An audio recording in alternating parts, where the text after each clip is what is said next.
السلام عليكم. كنتمنى انكم تكونوا بخير وعلى خير وتكونوا بصحة جيدة، وهذا الفيديو يلقاكم افضل الاحوال. غبرت عليكم شوية، ولكن اليوم جبت لكم فيديو جديد وقصة جديدة. بطبيعة الحال هذه القصة حقيقية واقعية 100%، قصة حزينة شوية، وهاد السيدة اللي وقعت ليها ما بغاتش تقولها بصوتها، وغدا نعاودها انا بصوتي. وبلا ما نطول عليكم نبداو في القصة. صاحبة القصة كتقول: راجلي تزوج عليا حيتاش كنت كنطيب وتفرقعات عليا البوطة، تحرق ليا صدري وكرشي ودراعي، وقال لي ما بقيتش نقدر نقيسك، لحمك خسر، وقال لي انت مراتي وام ولادي وعزيزة على الوالدة، ولكن بنت الناس الشرح للأربعة. وبكيت وبقى فيا الحال. تصدمت بزاف وبكيت، حيت كنت كنطيب ليه الحريره، قال لي تشهيتها وبسبابه تحرقت. ومو قالت ليها سخا تهرده، مراتك يتيمه وما تديش ذنوبها، هو ما تسوقهاش، بحال اصلا كان مختارها وكيتسناني غير نتحرق. كانت صغار مني وزوينه عليا، وبقى كيطلب ويرغب فيا باش نمشي للعراضه، العرس ديالهم، باش الناس ما تهضرش عليه بزاف. والناس كلها كانت كتغمز عليا وكيديروا فيا واحد الشوفه ديال الشفقه. وحطيت على قلبي حجره وسكت بحال حاضره الجنازه، وسلمت عليا وكدير فيا واحد الشوفات ديال الانتصار، زعما انا راني ربحت وديتو ليك. صافي وتزوجوا وسكنها بوحدها وخلاني انا مع عمو، معاوناني على الدراري بجوج. وكانت عندي التربيه، ولحمي كان كله باقي كيضرني، ولا كيجي عندنا مره في السيمانه كيحط لينا التقضيه وكيسلم على الدراري بحال البراني وكيمشي.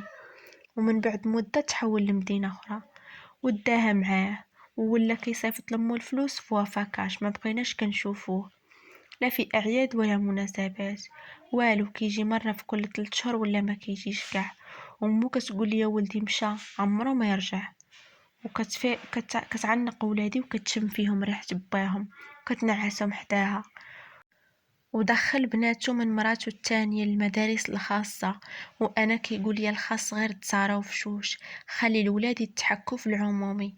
وبقيت عليه حتى دخلهم للخاص، ولكن نقص عليا المصروف وقال لي أنا ما بقيتش قادة على جوج عائلات. ومو كان ولادها الاخرين كيدوروا معاها، وكانت كاريه السفلي وهزانه مسكينه، وكتكسيني وكتصبط وما كتخلي حتى حاجه تخصني، وحتى من الدواء كتشريه ليا حيتاش كنت كندير الدواء للحم ديالي. ونهار مرضات كتبت لي الطبقه الاولى والكراج، وقالت لي ما عرفنا شكون السابق، الا مت ولادي غادي يجريو عليك وما تلقاي فين تمشي انت وولادك. كتبات ليا وما قلناها لحتى واحد، قابلتها وتهليت فيها ودرتها في عينيا، حتى دام الامانه امانته. وبقيت في الدار حتى داروا الربعينيه وتجمعوا باش يقسموا الورث. وراجلي قال لي اللي جاني في حقي جلسي فيه، وانا نقول ليه لا صافي انا غدا نجلس في داري. وجبت ليهم الوراق وتصدموا. ومرتو الثانيه قالت لي بقيتي كتاكلي ليها دماغها حتى كتبت ليك.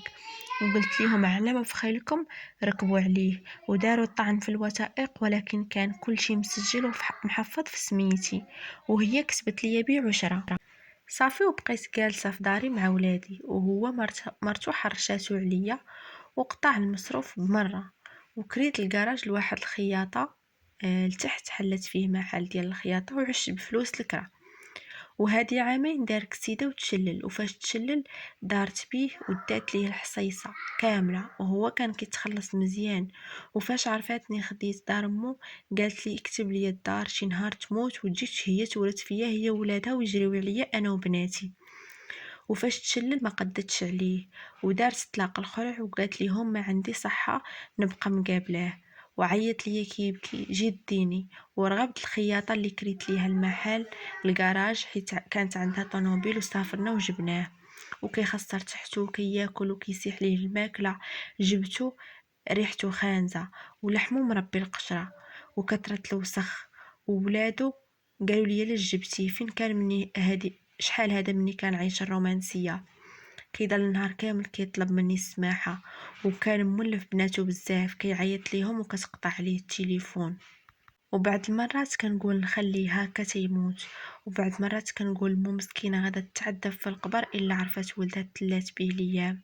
وكنبقى جالسة حداه وحاضياه، كنقول كانت عندي 17 عام مني بغيتو حليت عينيا فيه.